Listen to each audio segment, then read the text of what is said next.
பைரவா வாழ்க்கை பசுமையாகட்டு வாழ்வி மகிழ்ச்சி பொங்கட்டும். ஓம் ஸ்ரீ சொர்ணகிருஷ்ண பைரவாய் நமக. பைரவ ஆசீர்வாதம். ஜான்வரி 29 தை 16 திருவோண நட்சத்திரத்தில் வரக்கூடிய அமாவாசை.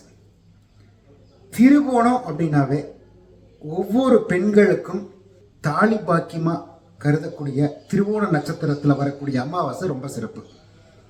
வழிபாடுகளில் திருவோண நட்சத்திரத்தில் வழிபாடு பண்ணால் தெய்வத்தினுடைய அனுகிரகம் நமக்கு கிடைக்குங்கிறது ஐதீகம். நம்ம தென்னக காசி பைரவா திருக்கோவிலில் தை அமாவாசை.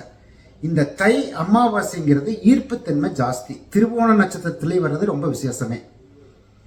வரக்கூடிய தை 16 ஜான்வரி 29 புதன்கிழமை மாலை 4:30 மணிக்கு யாகம் சிறப்பு ஹோமங்கள் ஆரம்பித்து ஹோமத்தை நிறைவு பூர்ணாதி முடிச்சுட்டு நம்ம தென்னக காசி பைரவ கோவில் அமைஞ்சிருக்கக்கூடிய சொர்ண லிங்கத்துக்கு நெய் அபிஷேகம்.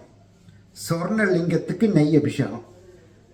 நாம் அபிஷேகம் பண்ண தீர்த்தத்தை சாப்பிட்டோம்னாவே நமக்கு நோய் தீருங்கிறது ஐதீகம். சொர்ணலிங்கத்துக்கு நெய் அபிஷேகம் பண்ணி அந்த நெய் உட்கொண்டோம் அப்படின்னா உடலில் இருக்கக்கூடிய ரோகத்தில் இருக்கக்கூடிய வியாதி தீருங்கிறது தான் ஐதீகம். ஒவ்வொரு அமாவாசைக்கும் சிறப்பாக நெய் அபிஷேகம் நடந்துட்டுருக்கு, கலந்துட்டு இருக்கீங்க.